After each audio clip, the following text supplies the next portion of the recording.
I had to write it down. So he came here last night. He's had a good day in Portland today. Call it mucking around. I've never heard of that before. So he went to Powell's bookstores last night. That's of course what you have to do when you come to Portland, right? And then today he went up to our rose garden. Little adventure on the Max and a 45-minute 3-mile walk through the forest.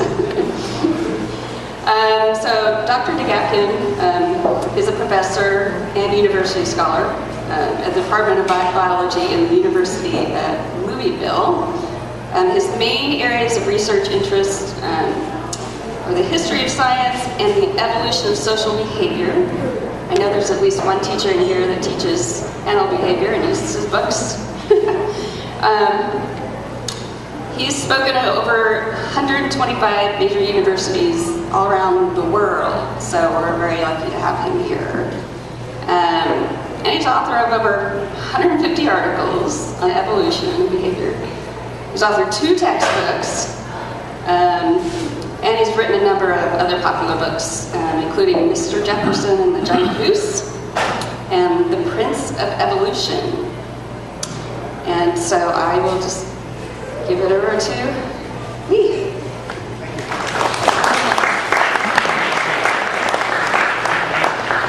Thank you very much. I've been a big fan of the CFI for a long time, so it's really a thrill to be here and get a chance to talk to you about one of my favorite topics. So I'm an evolutionary biologist by day, and I also have a passion for the history of science, and I'm going to do a little bit of both with you today. And what I want to do is cast this as a talk about a major problem that evolutionary biologists have had for about 150 years. And it's a really strange problem. And the problem amounts to this. Why do we ever see individuals in nature do anything nice for one another? Why do we ever see goodness? Why do we ever see what we might more technically call altruism? Helping others at a cost to yourself. Why do we ever see this kind of behavior? If you just think back to high school biology, when you first learned about Darwin's ideas on descent with modification, when you first learned about natural selection, I mean, basically you can boil natural selection down to this. Organisms that have characteristics that allow them to get more stuff, more food, safer habitats, more mates, will outcompete others. And the characteristics that they have will then increase in frequency over time, right? But the kind of behavior that we're going to look at, altruism, doing things to help others at a cost to yourself, it's the exact opposite of what you would expect natural selection to favor. And so what we're going to do is walk through a little bit of the history of the topic and then discuss what modern evolutionary biologists have come up with as ways to explain how we can get this kind of behavior in nature. Now, I'm just going to put the mic down for 1 second here and ask you if you can hear me without it, because then I won't have to worry about how close. No? Okay, fine, no problem. I'll use the mic. All right. So the first thing I want to do, just to put us all on the same page, is to give you a few examples of altruism. So when we're trying to understand this, we'll all know exactly the kinds of behavior we're talking about. I'm going to give you 3 examples. The first one is dealing with Belding's ground squirrels. That's a Belding's ground squirrel you just heard, and what it's doing is it's giving what's known as an alarm call. So something dangerous comes into the vicinity, either an avian predator or a terrestrial predator, and some of the ground squirrels stand up on their hind legs like that individual, and they scream as loud as they can. They give this piercing alarm call, and everybody else runs for safety. And eventually, the alarm caller does as well. But there's no question that standing up on your hind legs and screaming makes you the most obvious thing in the field to a predator. It's a classic case of altruistic behavior, something that's costly to the individual who does it, and it's beneficial to everybody else. How can that kind of behavior evolve? We'll come back to this example later. But I want to show you that these kinds of behaviors can be seen across all sorts of different taxa. In fact, you don't even need a brain to be altruistic. Right? And so I'm going to show you an example of altruism in slime mold. Before I do, let me again just emphasize one more time the definition because it really is important in terms of understanding how you can get altruism in something that doesn't have a nervous system. For evolutionary biologists, we're very specific. Altruism is a behavior that's costly to self, beneficial to other. That's all that has to be in place for a behavior to be altruistic. All right, so what you've got up here are individual slime mold cells in green. Very tiny, you can see the scale. And they muck about in the soil, and they look for things to eat. And eventually, when they deplete the food in a particular area, they do something quite unusual, which is they come together and form a sort of pseudo-multicellular creature. So what you're looking at on the right there are anywhere from 5,000 to a couple of 100,000 slime mold cells that have come together, and this is typically referred to as the slug form of slime mold development. And that thing there moves around like it was a multicellular creature. Right? They don't break back up into single cells. That thing moves around as if it was a true multicellular creature. It senses gradients in the environment, it moves towards food, it moves away from danger. And then, something really... Okay, this is why, okay, I'm going to hold it a little close to my mouth. This is why I tried to do it without this, because when I move around a lot, I tend to forget that I have a microphone in my hand. Sorry about that. All right. So, after the slime mold forms, at some point, that goes into reproductive mode, and it begins to produce what are known as fruiting bodies. And it's in the fruiting body stage that the altruism really kicks into place. So what you see here are these fruiting bodies. Right? And what you're looking at is a capsule on the top that holds the spores that will become the next generation of slime mold cells. Right? And the capsule needs to be broken open in order for the spores to disperse. And of course, this is at a very, very small scale. So that means a raindrop or a very, very small invertebrate bumping into it. The thing is that the higher up the capsule is, the better that is for dispersal. And here's where the altruism comes in. The stalk that you're looking at here, that's what lifts up the capsule. Those stalk cells never, ever reproduce. All they do is provide a platform for the capsule and the spores within it, the reproductive cells. Right? So again, just remember that all of the cells that are involved here, relatively recently, were individuals moving around freely in the environment. They come together into the slug form, and then you see these fruiting bodies. So the cells in the stalks are classic altruists. Beneficial behavior towards others, lifting up the capsule so the spores can get good dispersal, at a cost to self. The cost to self being they never, ever reproduce. No nervous system, no brain, but altruism. Now, one more example, and then we'll get into the theory and modern ideas on how these kinds of behavior can evolve. I'm going to show you an example of altruism in humans. And obviously, I could have picked from hundreds of different possible examples. And some of them would be really, really extreme. The sorts of things that you would hear about on the news. Somebody jumping in front of the trolley car to save the life of an individual that they didn't even know. But instead of that kind of extreme example, I took a slightly different tact, which was I'm going to show you altruism in really, really, really young kids to demonstrate how early in human development development, we see this kind of behavior. So I'm going to set up the video for you and then you can watch. Here's the setup. This is taking place at the Max Planck Institute, one of the Max Planck Institutes in Germany.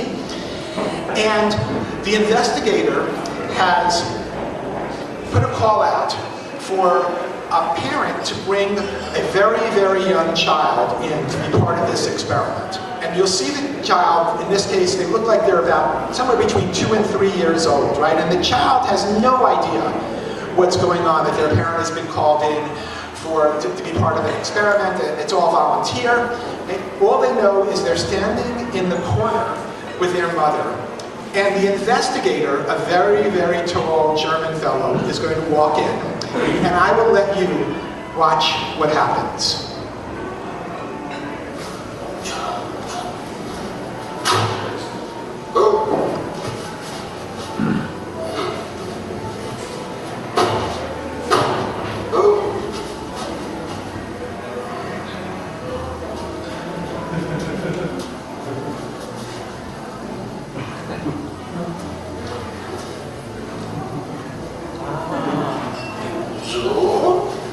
Okay, now I said this wasn't a case of like jumping in front of a trolley car, but if you think about it, it's pretty close in terms of that little, here's this little kid, he's standing in the corner of the room next to his mother, and the safety of his mother is right there.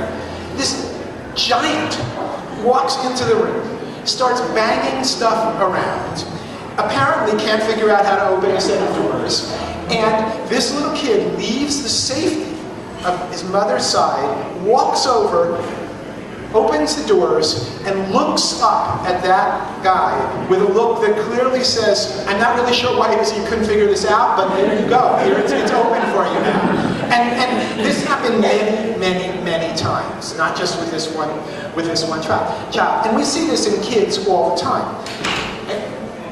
Okay. So now that we are all on the same page about what I mean by altruism, let's look at what evolutionary biologists have to say about how this seemingly counterintuitive kind of behavior could evolve. So the problem is noted by Darwin right from the birth of modern evolutionary biology. So in 1859, when Darwin published The Origin of Species, this problem was something that he discussed. Now, I don't know how many of you have read The Origin of Species, but if you haven't, you should, because it is an absolutely beautiful read. It's a kind of book that you could read as a bedtime read, as well as an intellectual adventure. And if you ask scientists across any number of different fields what the most important book in the history of science is, most of them will tell you this book. One of the things that I love about it, above and beyond the ideas that Darwin is laying out, is that he does something that you really don't get a chance to do today as an author. And that is that at the end of most of Darwin's chapters, he spends quite a bit of time talking about the problems that he has with his own theory. And one of the major problems that he discusses is altruism. He knew very well that altruism was something that natural selection, on the surface, it looked like natural selection couldn't explain this. In his letters, he talks about this as a problem that, quote unquote, drives him half mad.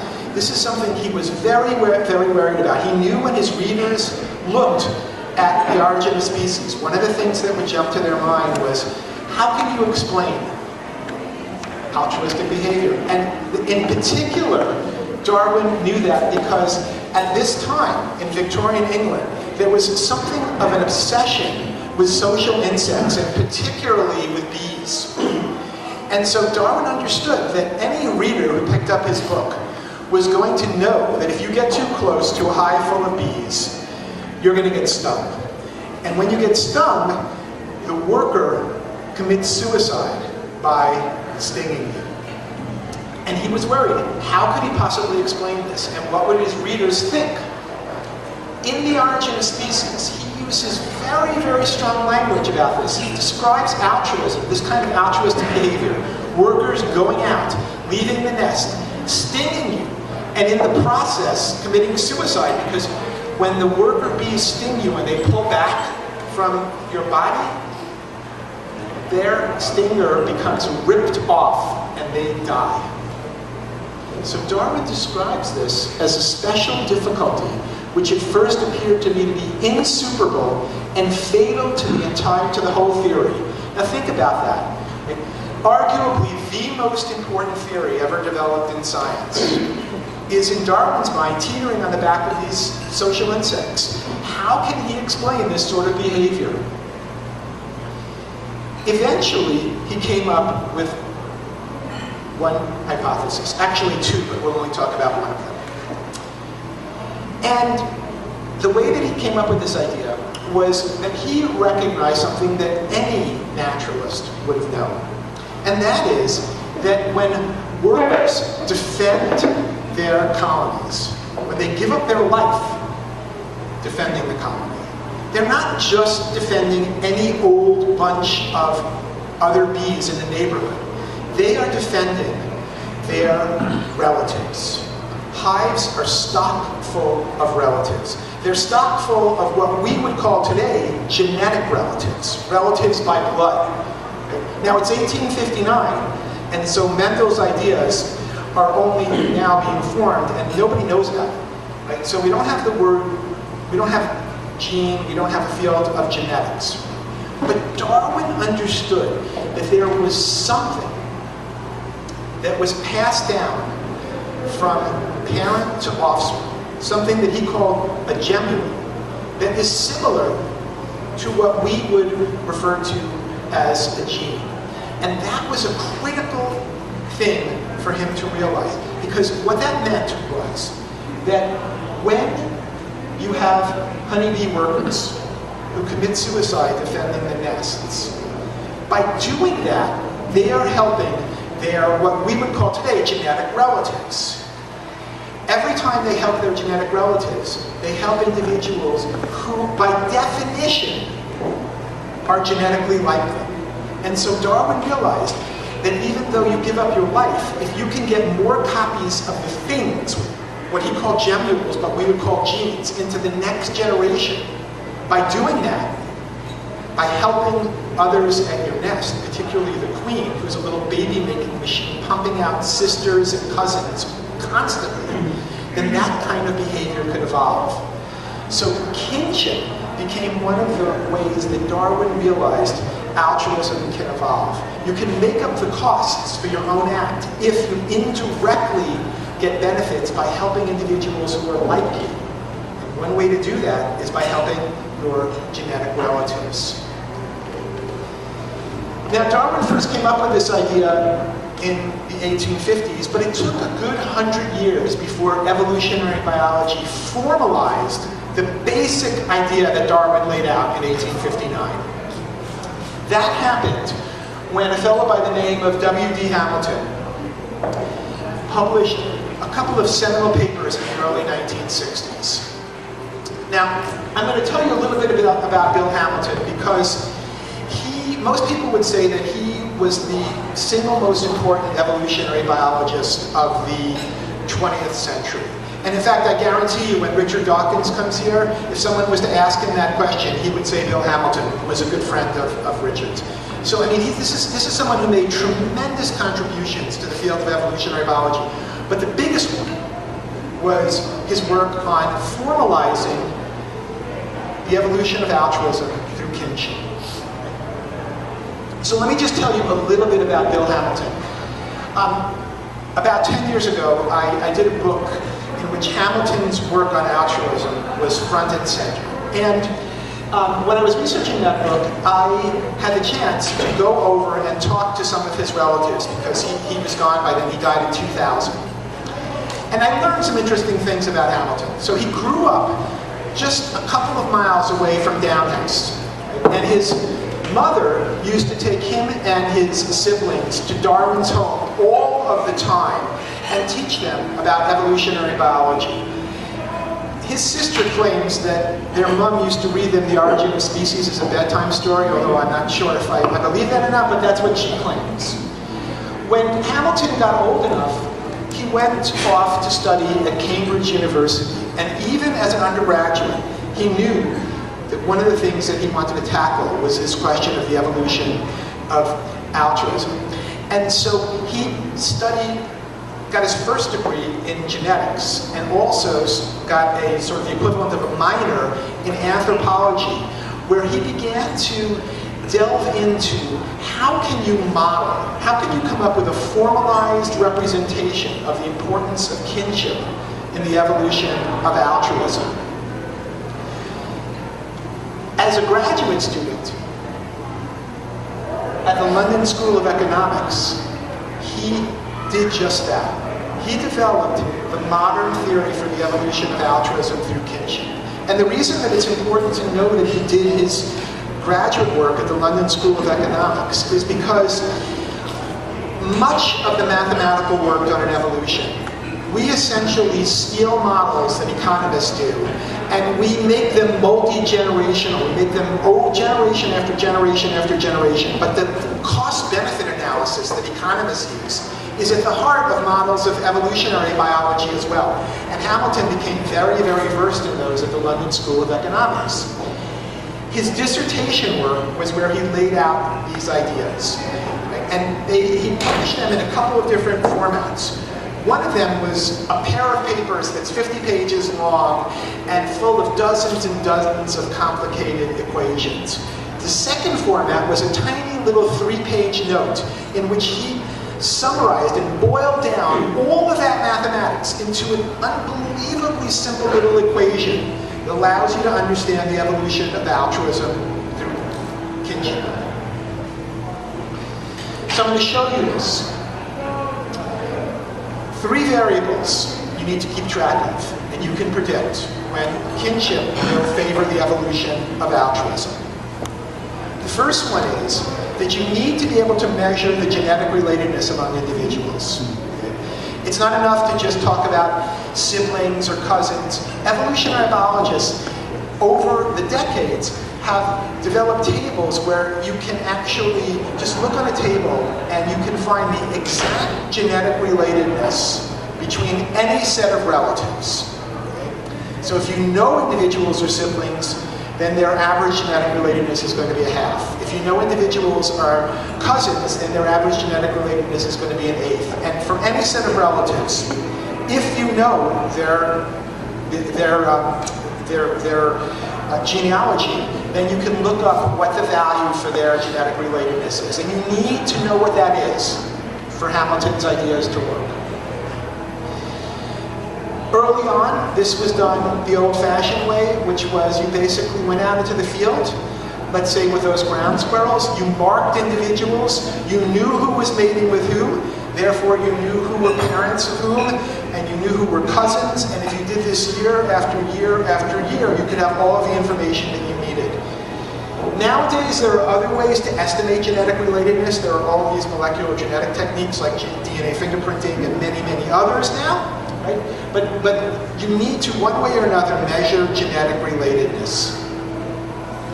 The next thing you need to be able to do is measure how costly an act of altruism is. Okay? So when we talked about the ground squirrels, I said, well, it's clearly true that if you stand up and scream at the top of your lungs, that you're going to be more likely to be taken by a predator than other individuals. But we need to do better than that. We need to be able to actually measure what that cost might be, right? And so there are lots of ways that you could imagine doing this. You could, with lots of hard work and an army of helpers, in the ground squirrel case, for example, measure the probabilities of survival after giving an alarm call versus the survival of other individuals in your group who did not give an alarm call, getting big enough sample sizes to actually be able to test whether or not, in fact, statistically, those two things are different. You can do it, it just takes a lot of work. You also need to be able to measure the benefit associated with altruism. It's not enough to say, well, everybody else is helped by the alarm call. You have to be able to measure that. Right? So here's a squirrel that's come up now after the alarm call has been finished and time has passed and it's coming up and looking around.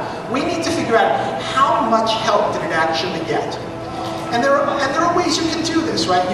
There's variation in how many alarm callers there might be in a particular colony of ground squirrels. And you might look and see what survival rates are when predators are around as a function of how many alarm callers are present. And in some groups, there may be no alarm callers. You can actually measure, is it true that if there are no alarm callers around, everybody does poorly, which means that there really is this big benefit to having alarm callers around. You can do it, it just takes a lot of work. But if you can measure the genetic relatedness, the cost of the altruism and the benefit, then you can plug those values into an equation that Hamilton developed. This is the three-variable simple form of the equation. And it goes like this. When the genetic relatedness between individuals multiplied by the benefit that you get if you're helped is greater than the cost of altruism, then altruism evolves. And if that's not true, then altruism doesn't evolve.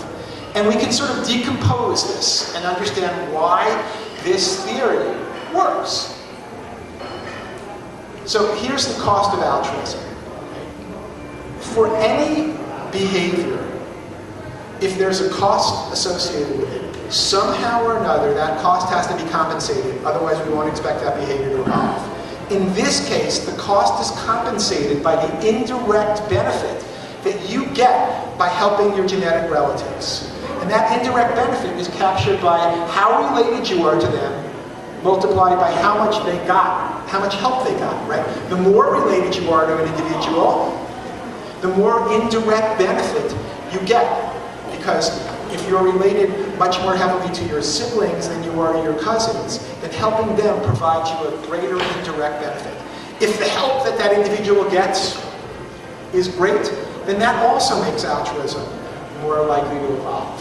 So anything that increases the left-hand side of the equation favors the evolution of altruism, and anything that increases the right-hand side makes altruism less likely to evolve. This equation is known as Hamilton's rule in literature, and in fact, it turns out that it's more powerful than the version that I just gave you right there. Because for many types of altruism, the cost of the altruistic act is paid only one time. So for example, you give an alarm call or you don't give an alarm call. But the indirect benefit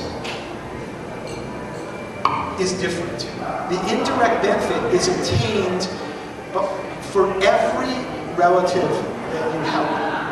So if you help one relative, you get the genetic relatedness to that individual multiplied by the benefit that they got. If you help two relatives, then you get this for each of them. If you help 10 relatives, then you get it for all 10 relatives. So another prediction that comes from this model is the more relatives you help, the more with an act of altruism, the more likely altruism is to evolve. And so from this simple little equation that only has 3 variables in it, we can make a whole suite of predictions about when altruism can evolve. When you help more relatives versus few, altruism should be more likely to evolve. When genetic relatedness is high versus low, it should be more likely to evolve. When this is high versus low, it should be more likely to evolve. When this is high versus low, it should be less likely to evolve. All of those are testable predictions, and they all come from this simple little equation. So let me show you how you can take Hamilton's idea and explicitly use it to test for the questions about the evolution of altruism. Let's go back to the ground squirrels, and this is the last time we'll do the ground squirrels, but I want to show you this because this was one of the first tests of Hamilton's idea. So here's the only graph in the whole presentation, and all I'm showing you here is the following. This is what an average ground squirrel group looks like. About 40%, 30% of the individuals in a group are adult females, about 20% are adult males, and you can see all of the other proportions here. And I'm going to focus on the adult males and the adult females because that's where a lot of the alarm calls happen. Now,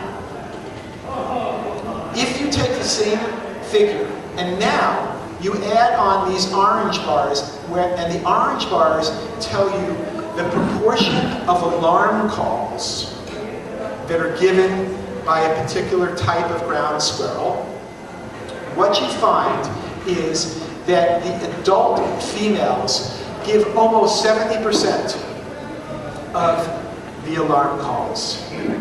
Even though they make up only 30% of a group, they give almost 70% of the alarm calls. Way more than you might expect by chance. But if you look at the rotten, stinking adult males, they make up 20% of the group, and they virtually give no alarm calls whatsoever. And so the question is, why should that be? And the answer revolves around genetic relatedness. And to understand why, you just need to know one little bit about ground squirrel demography. And that is that when ground squirrels reach the age of sexual maturity, males and females do very different things.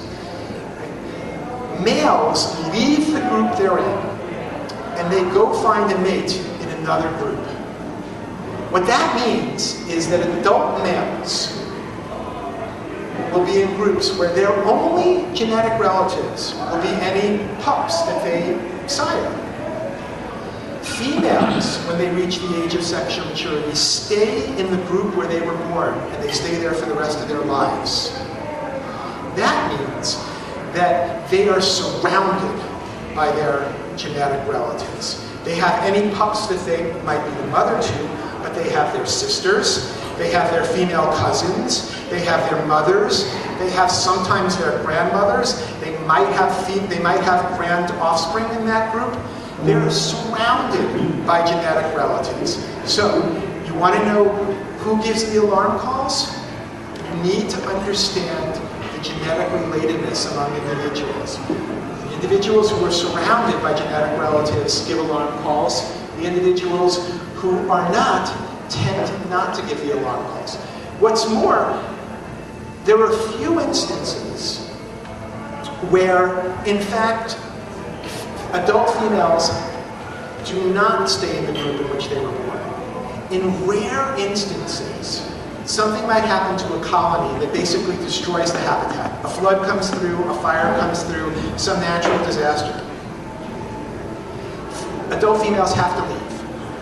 When they reach sexual maturity, they have to go. And now they're all of a sudden in the position that adult males are typically in. They move into groups where they're not surrounded by their genetic relatives. And what happens then?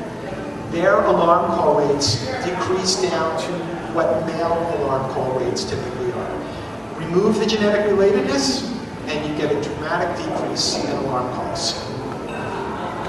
Okay, so we've spent a bunch of time on the importance of kinship for driving altruism.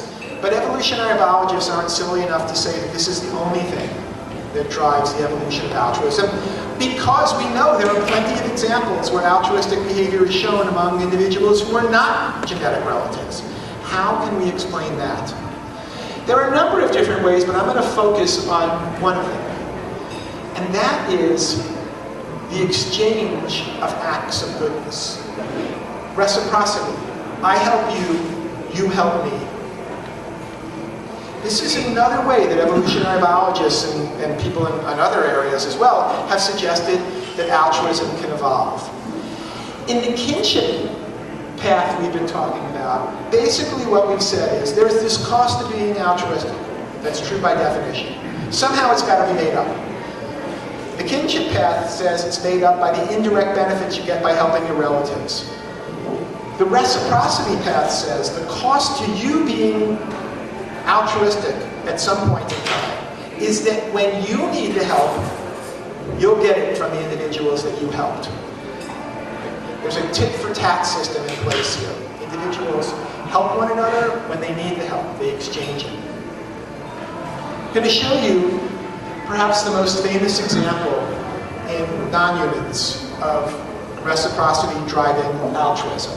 And this example focuses on vampire bats. So this is a vampire bat, obviously, right? Vampire bats live in colonies that are, anywhere from 10 to 20 individuals. And vampire bats do what they do in horror films, which is they feed on blood. Except they don't feed on human blood very often. Most of the time they're clamping onto some domesticated animal, cattle or something like that, and that's how they get their blood meals. But they rely on blood meals. The problem is that most mammals don't have to pay the tremendous energetic costs that bats have to pay to move around. Flying is unbelievably energetically expensive. So you need a lot of blood to survive. People who study vampire bats have found that if a vampire bat doesn't get a new blood meal about every 36 to 48 hours, it can die of starvation. What I'm going to do now is show you how the vampire bats deal with that problem, that they need blood meals all the time. Even if they get unlucky and can't find a cow to clamp onto, they still need to get that blood or they'll die really quickly. I mean, 36 to 48 hours is sort of the kind of thing you expect for songbirds in the middle of a frozen winter. Not mammals, but for vampire bats, if you don't get meals that often, you are in big trouble. So how do vampire bats deal with that problem? I'm going to show you a movie in which you're going to see what happens inside vampire bat nests. And the movie is narrated by Sir David Attenborough, so if you recognize the voice, that's why. She turns to her neighbour and licks her face repeatedly, begging for food. If she goes hungry for more than a day or two, she will die. But her friend regurgitates enough life-giving blood to keep her going until the following day. Okay, so I know that it might be difficult to have seen the video in this light, but basically what happened was one of the bats that was starving went through a set of ritualized behaviors where they licked the face of another bat that clearly had a belly full of blood. And in response, the satiated bat regurgitated some of that blood into the starving bat's mouth. So they basically stuck their fangs into the other bat's mouth and vomited up some of the blood so they could survive. And this happens in vampire bat nests all the time. Right? So here's a hungry bat. It's already gone through those ritualized behaviors. And here's a satiated bat that's regurgitating some of the blood. It's a nice system for vampire bats in the sense that it's quite easy, if you're starving, to know who to go to. Because you can just visually see who's got a gut full of blood and who doesn't. But here's the thing. Most of the time, if you're starving and you start licking the face of another vampire bat, you get nothing. You get no food whatsoever. What the fellows who studied this system found was the following. If you want to know who's going to give who a blood meal, you need to know what happened between those individuals in the past. So if individual 1 is approaching individual 2 for a blood meal, the probability that it's going to get it, a meal that might save its life, the probability that it's going to get that is strongly related to how likely it was to have given the other bat a blood meal when that other bat was starving. Basically what the bats do is they keep track of who helped them in the past, and they provide assistance to those who helped them when they needed the help. The bats have a system of reciprocity where they keep track of who is worth helping and who is not worth helping. Okay, so kinship, reciprocity, these are two of the ways that evolutionary biologists have suggested that altruism can evolve. What I want to do for the rest of the talk, though, is to try and take the ideas we've been discussing and expand them and go even deeper here into what you might think of as the evolution of pro-social behavior. Right? So basically, what we've been doing so far is saying you can use evolutionary theory and go and test it in non-humans to get a fundamental understanding of something that we as humans deeply care about, which is the altruistic behavior. Now what I want to do is see if we can take that same approach, evolutionary thinking, tested in non-humans, to address other things, other kinds of pro-social behavior that we care about deeply. And the first one of those is empathetic behavior.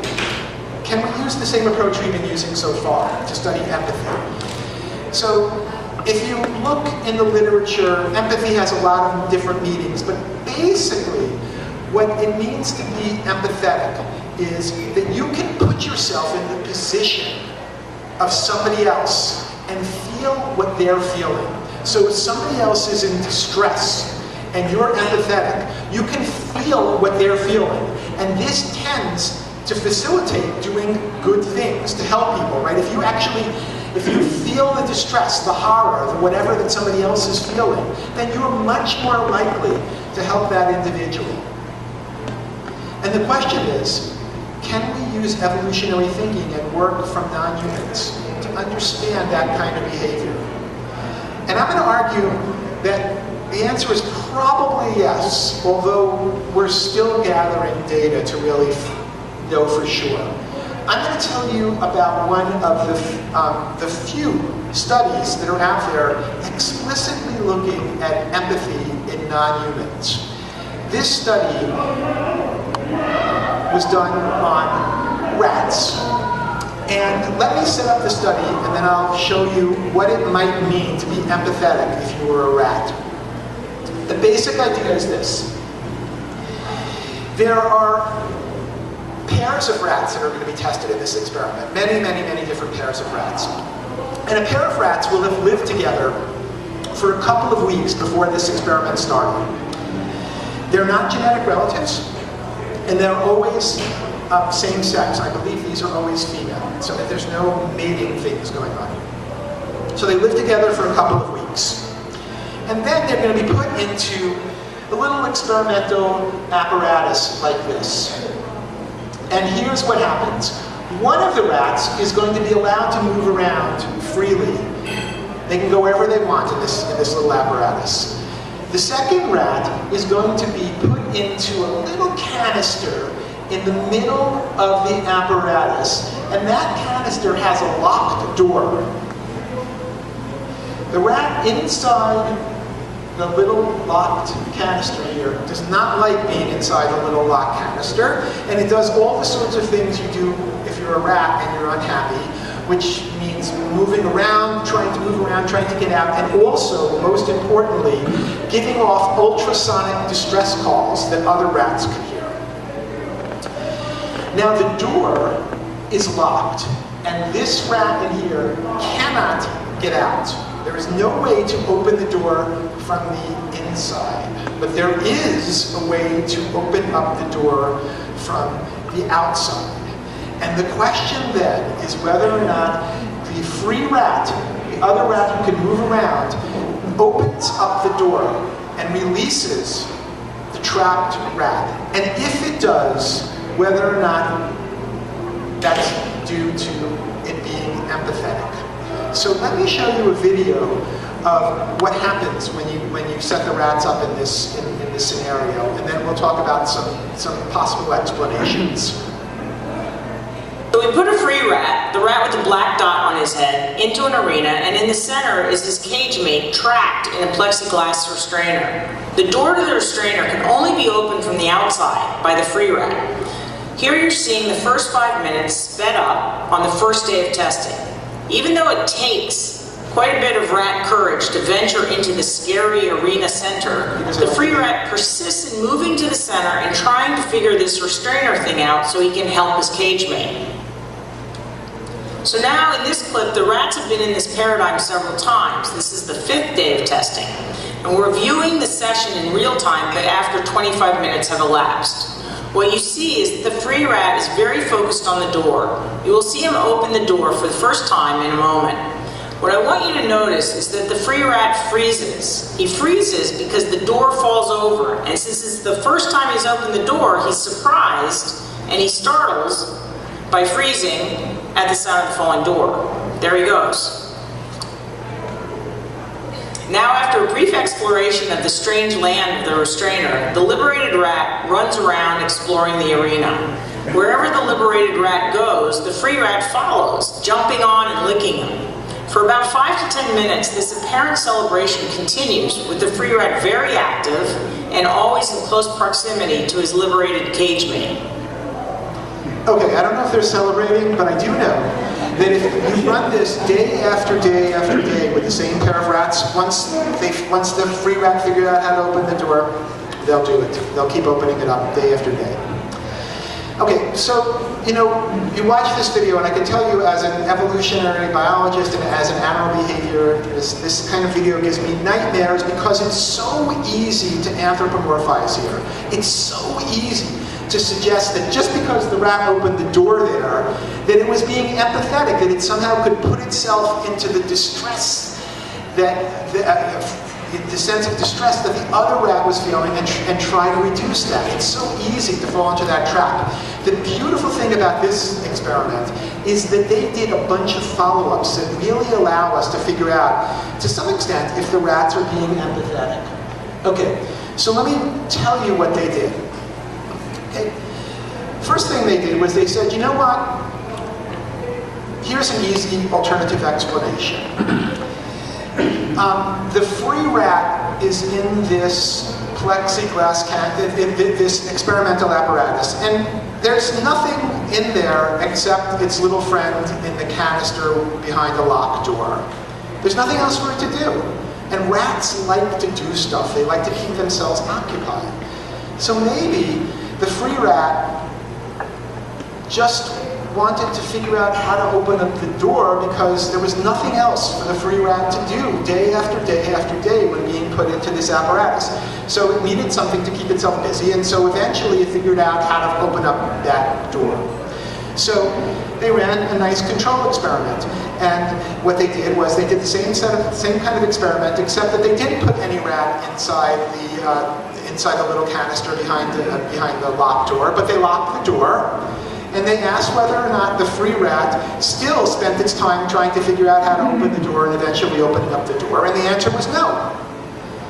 Then they ran another follow-up experiment, and this time what they did was they put a plush rat, a rat that looked like a real rat but was just something you could buy in a toy store, right? And they put it into the canister behind the locked door. And they asked whether or not the free rat spent its time trying to open the door and eventually figured it out. And the answer was it spent no time trying to figure out how to open up that locked door, and it never did.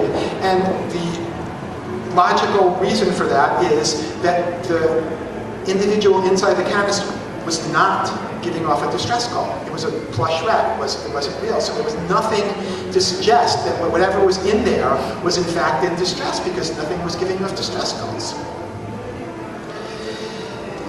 Then they asked the following kind of question. They said, maybe we're thinking about this wrong. Maybe the free rat isn't being empathetic. Maybe they're just being selfish. And here's how they might be selfish. Believe it or not, there are dozens of studies out there on how much rats like to play with each other. Rats love playing with other rats, jumping on their backs, interacting with them in all sorts of ways. So maybe the free rat couldn't give a damn that the other rat was in distress. All it wanted was somebody to play with. And the only way you could get somebody to play with would be if it figured out how to open this door and let that other rat out. So how do you test that? Well, what the researchers here did was they ran another experiment that was just like the one you saw now. And they did it day after day after day, just like the experiment that you saw here. The one difference was that as soon as the free rat figured out how to open the door and opened it up, the researcher would come in, take the other rat that had just been behind the locked door, and take that other rat out. And then the next day, they would put them back in the same setup. And if the free rat opened the door, then the researcher would again come in and take out the rat that had been trapped. Right? So now, this goes on day after day after day. These are smart animals. They figured out how to open up a locked door. They certainly will figure out that some strange thing is going to come down and take out that other rat as soon as I open the door. There's not going to be anybody for me to interact with if I open up the door. Yet, day after day after day, they kept opening up the door, suggesting, again, that they may be demonstrating some kind of empathetic behavior. Even though it didn't help them, it only helped the other rat, they still did it. And then they ran a fourth version of the experiment. So in this fourth version, you got the same setup as what you see here, except there's another canister with a locked door. But inside the other canister with a locked door are chocolate chips. And rats love chocolate. They love chocolate more than anything else. So now what they did was they put the free rat in. One of the canisters has the trapped rat, and the other canister has chocolate. What does the free rat do? A respectable, selfish free rat would go over, once it figured out how to open a door, it would open up the door to the food, eat the chocolate chips, and then maybe go over and free the other rat. In fact, what they found over and over again was that typically what the free rat did was first open the door and free its little friend in there. Then it would go and open up the other door and share the chocolate with the former captive. Now, I don't know about you, but that makes me feel pretty good, and I really do think that when you put together all those experiments, you have pretty strong evidence that these rats are being empathetic. They're doing something to help others, probably because they can sense the distress that the others are in, and they want to reduce that distress. There aren't many studies like this, but this is, let's see, 2011. They've done some follow-up work. There have been 2 or 3 other studies, recent ones on voles, so people are beginning to look at this more and more. And when they do, they tend to find evidence that's consistent with empathy. And in the long run, we'll see if this holds up or not. Last thing I want to do, and then I'll let you go, is take it one step further. If this approach that we've been talking about can help us understand altruism, if it can help us understand empathy, can it help us understand things like morality and justice? And in particular, we're going to look at whether or not it can help us understand the way that individuals respond to perceived injustices. So if you kind of look at the human literature, there's almost nothing that makes people madder than thinking that some sort of injustice has been done, has taken place. And when we talk about injustice, what we generally mean is that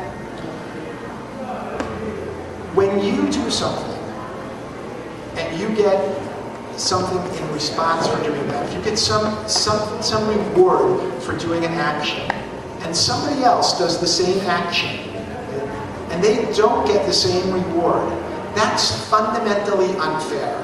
That's unjust. The classic example would be that it's fundamentally unfair that women make 70 cents for every dollar that men make for the same job. If people do the same thing, they should be rewarded the same way. Otherwise, that's injustice.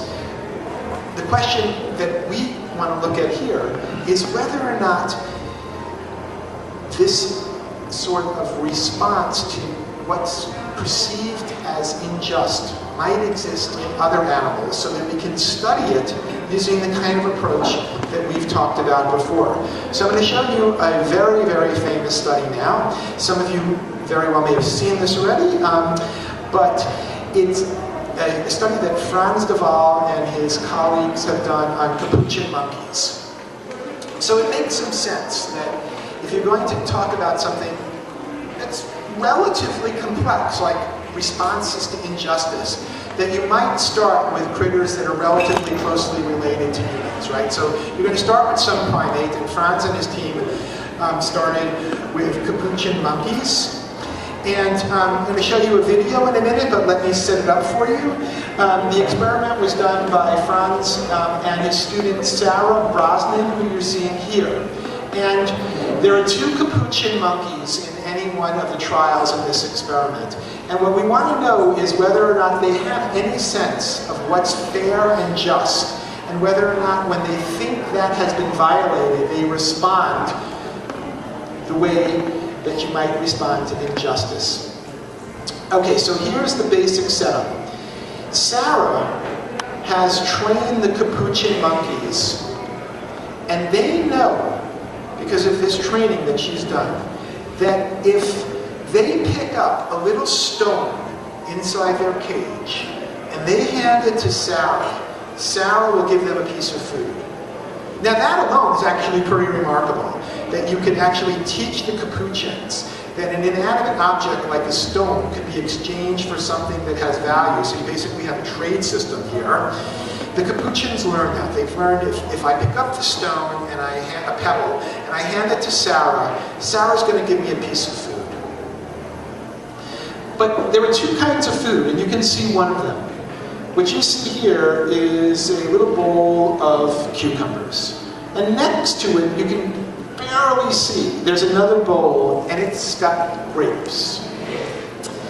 And capuchins are perfectly happy to eat cucumbers or grapes. You give a capuchin a cucumber, it'll eat it. You give the capuchin a grape, it'll eat it. But if you give them a choice, they will always take grapes. They like the sugary taste of grapes. So you give a capuchin a choice, and they always, always like grapes, right? And I think that's all you need to know in order to watch this experiment here, this trial on the notion of justice and fairness.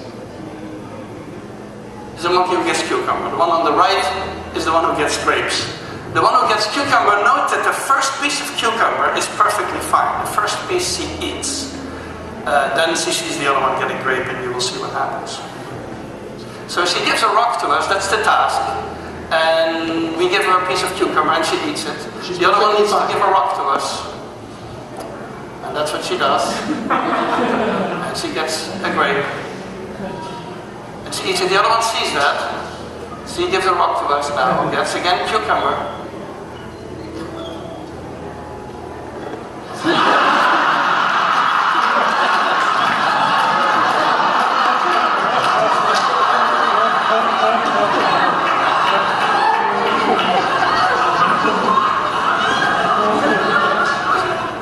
She tests her rock now against the wall. She needs to give it to us.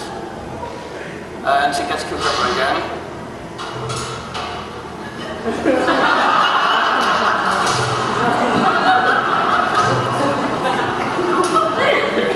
So this is basically the... So that's Franz developed. So this happens. This isn't just one great, 45-second clip that he shows, but this happens over and over when they do this. And it's actually really quite amazing, because people have been doing experiments where they give primates food for 100 years. And if there's one thing that's always, always, always true with those experiments is, if you give a primate a piece of food that it likes, you'll never get it back. They'll always, always take it. And the first cucumber that was given to that capuchin on the left was great. Right? She handed her a stone, got a cucumber, it was perfectly fine. But if somebody else, for the same exact action, gets better pay, a grape, then that's fundamentally not fair. And it's so unfair that in anger, they throw the food back at Sarah and start shaking the bars. And again, not just this pair, over and over, to get into. We're able to test those ideas in non-humans. We can test them in humans. We can expand our horizons and think about empathy and fairness and morality and injustice. And maybe in 50 years or 100 years, we'll have a really solid fundamental understanding of what evolutionary forces drive these behaviors in non-humans and humans. And I thank you for taking the time to listen tonight, and I'm happy to take any questions that you might have.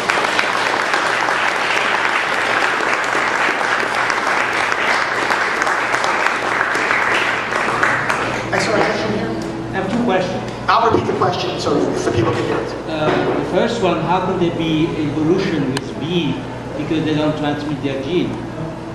Okay.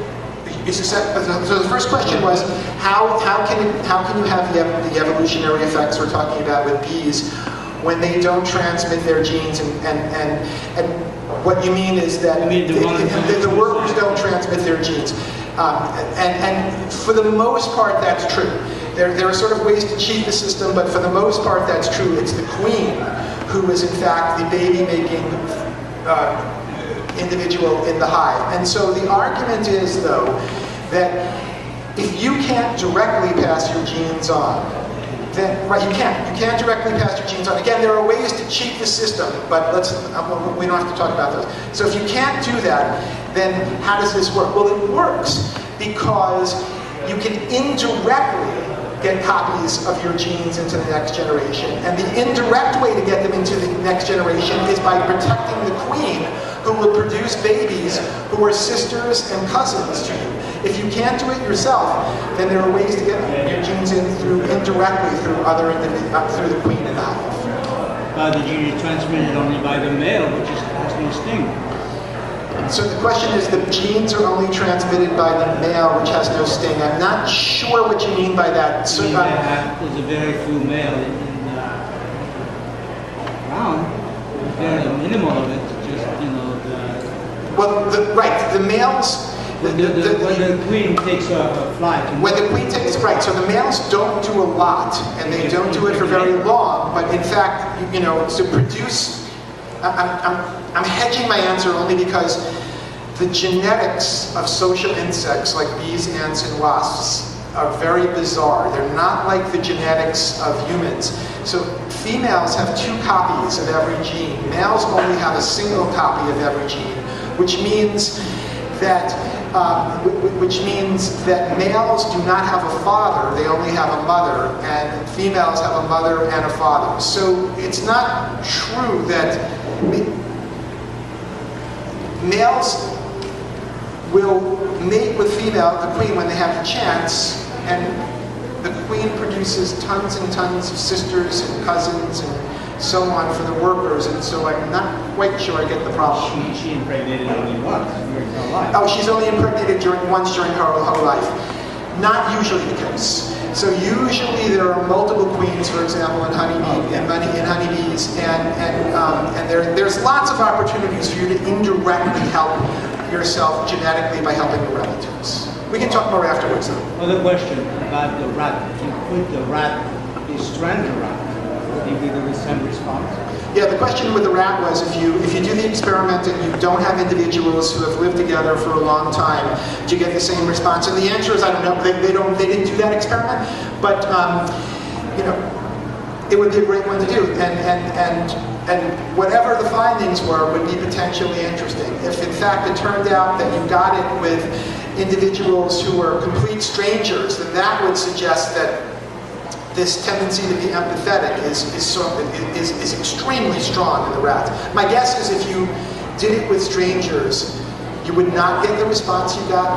That there's probably some sort of not pair bonding in the mating sense, but some sort of social bonding that goes on between individuals that live together for a few weeks that facilitates this, which you might expect when you have empathetic behavior, but they didn't do it, so we don't know. My guess is that if they had, they would have found not as much, if any, empathy.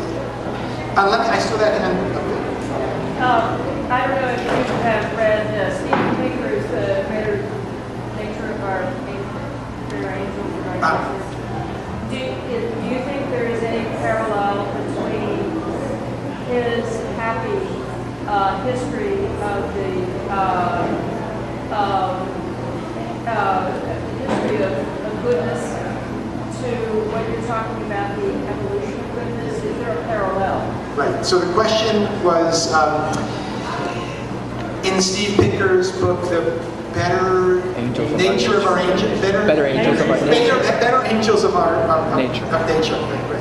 Better Angels of Our Nature. If there was a parallel between that book and his ideas and what we're talking about here. Well, I mean, in the most general sense, I would say the answer is yes, in that, you know, Pinker is an evolutionary biologist who casts most of his ideas in the context of natural selection, but specifically, it's been, you know, I've only read bits of the book, and it was a while ago, but if I understand it correctly, the basic hypothesis is that it's been over the last 300 or 400 years where you have sort of Enlightenment thinking and that sort of thing, that you get this dramatic decrease in violence.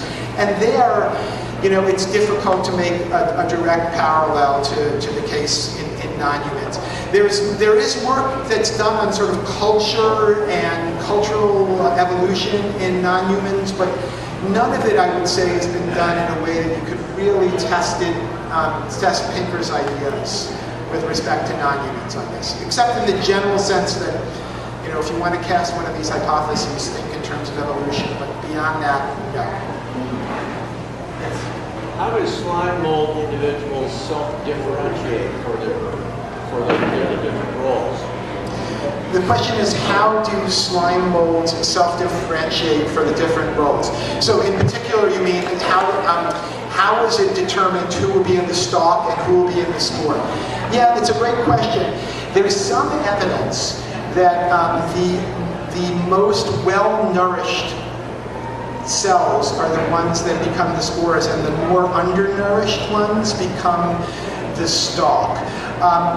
That's really, I think, the only bit of evidence we have on how they do this.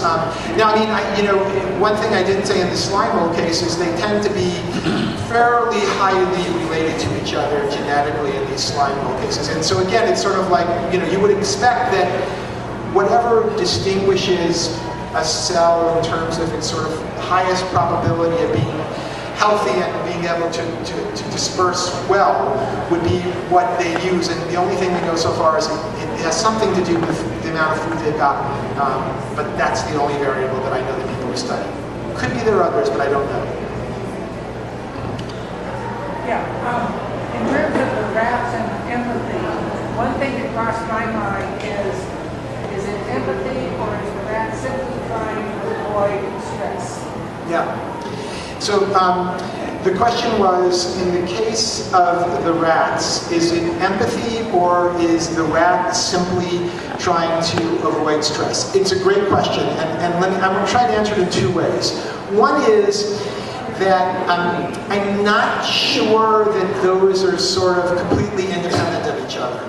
Right? I mean, when we're being empathetic, you can certainly make the case that what you're trying to do is minimize the stress that you're feeling, because you can feel what somebody else feels. But nonetheless, it's a good question in terms of what you could look at experimentally.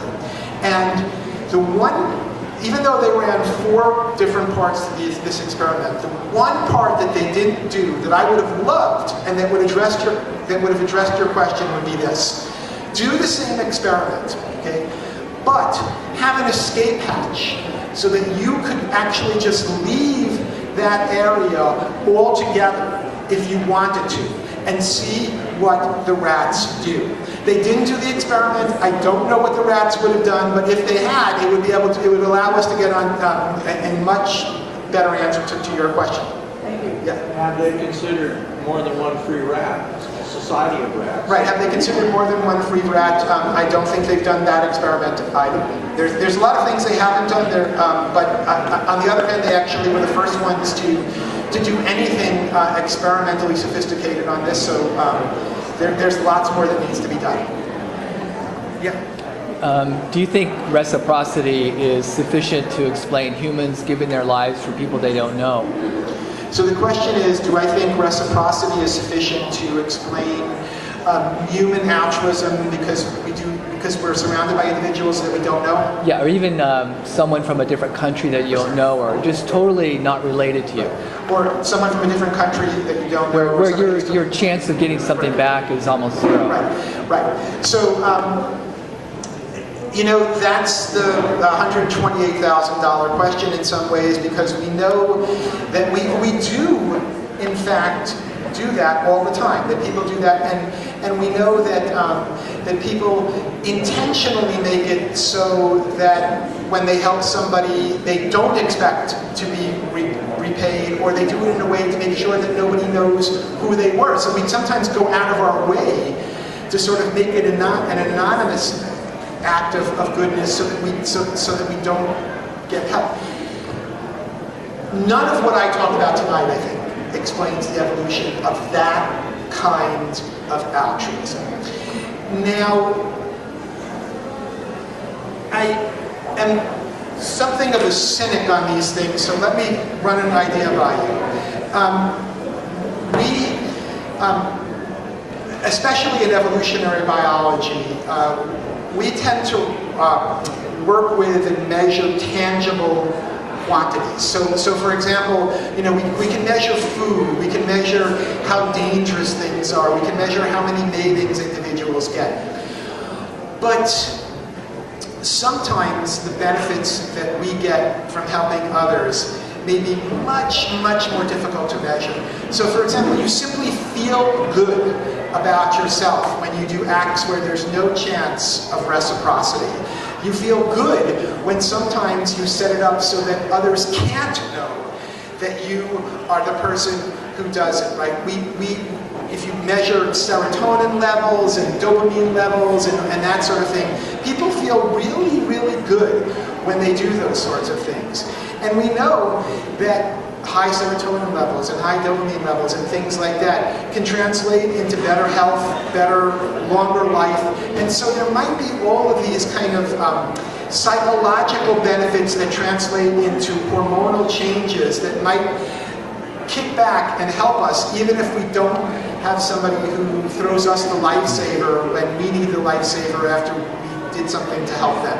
I think that that's an area that's really fairly unexplored within evolutionary biology, because we tend to have sort of pushed that off to what psychologists should do, but in fact it may be really important for evolutionary thinking as well. Just let me see if there's anybody else as well. Yes? I was just going to mention in relationship to the idea of distress and just escaping distress. In humans, like in this therapy session, when the client feels that they're being understood by the therapist, if you're measuring their sympathetic nervous system activity, they tend to be in sync. Right. So, but the therapists voluntarily go into fields to do work like that. Right. So they put themselves into those situations where they're going to feel those things. Yeah, no, I mean, right. I mean, so it was.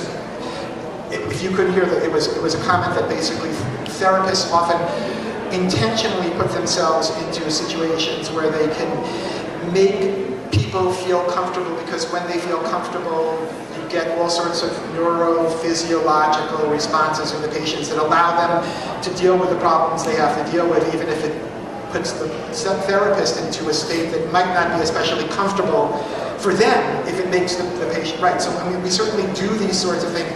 Now that's a very organized, structural way, but the same kind of thing can happen just in natural situations, right?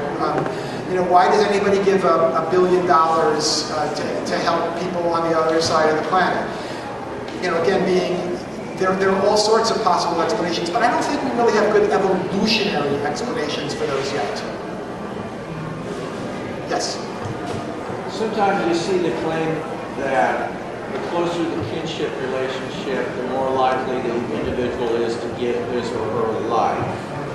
Is that a true claim? So the question was, is there any evidence that the higher genetic relatedness is, the more closely related individuals are, that the higher the chances that somebody will give their life for somebody else? What I do know is that recently there was work done on kidney transplants, and they asked this question. That wasn't sort of something where if you do it, you know you're going to die. But there's a probability that you might really be in trouble if you donate your kidney to somebody else.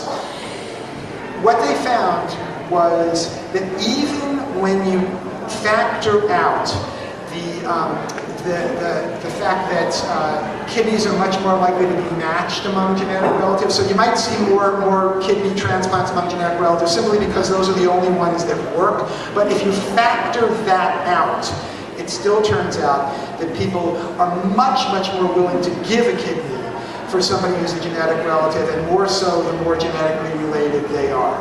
So it's about as close as I think we have for that, in a controlled experimental way. But not in an animal. But not in an animal. Which really would be explaining the evolution. That's right. And so the ground squirrel case is sort of an animal example where you really increase the probability of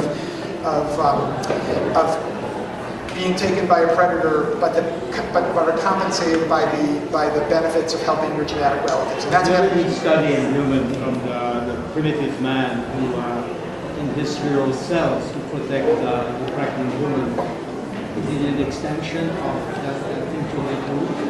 Because that would be explaining a certain evolution. Is that this is not what I know because you understand what I mean? I didn't quite get the I don't think really you can make the human the experiment because there are so many factors. Oh, sure.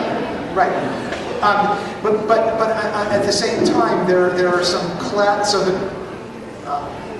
the general theme here is that it's difficult to experimentally look at some of these questions in humans, particularly in any kind of naturalistic way. I mean, you can bring people into the laboratory, you can do experiments, but in a naturalistic way. But there are, in fact, some very, very famous classic examples where people have been able to, in the case of kinship, demonstrate how important it is when it comes to these very, very dangerous behaviors. So Napoleon Chagnon and others have worked in societies in South America that are very, very warlike.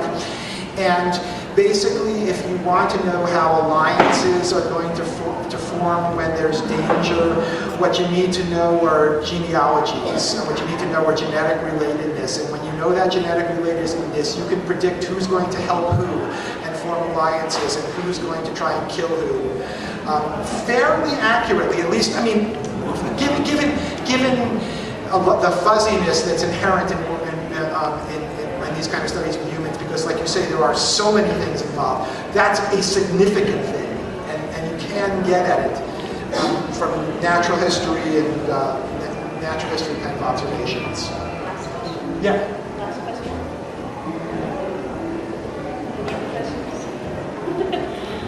Let me go back there. Did I get you ready or no? Okay, so let me go back there. A question about this relating to group evolution. I knew somebody was going to do that. Especially the current state, sort of David Sloan Wilson and all that. What's the current state of that? This is an extremely difficult question to answer in a short amount of time without getting super boring, okay? By the way, David Sloan Wilson was my PhD mentor. The question amounts to this. There's a whole other path to the evolution of altruism that I haven't talked about here tonight. And that path is what's known as the group selection path to altruism. Let me just lay out what the basic argument is without getting into the nitty-gritties about the nature, the Nature paper that came out 5 years ago and all of that. The nitty-gritty is that group selection models work like this. What they say is that you can explain the evolution of altruism this way. Even though it may be costly to the individual who is altruistic, if it makes their group more productive, then altruism can evolve. So just like in the other models we talked about, somehow the cost of being altruistic has to be compensated, either through genetic kinship like we discussed, or reciprocity. In the group selection model, the way that it's compensated is the productivity of the group goes up the more altruists there are in the group. And that means that those groups are going to be able to outcompete other groups that might have fewer altruists. And in many ways, it's sort of very, you can think about it in terms of economics, you know. Companies that have workers that are willing to sort of go above and beyond what's necessary are going to be able to outcompete other companies that don't have those. And you can think about that in humans as well, right? Groups that have individuals who are willing to be altruistic are going to be able to outcompete groups that might have fewer of those individuals. And so there's a whole other path to it, and there's probably no more contentious issue in evolutionary biology than that path, but at least you know what it is now.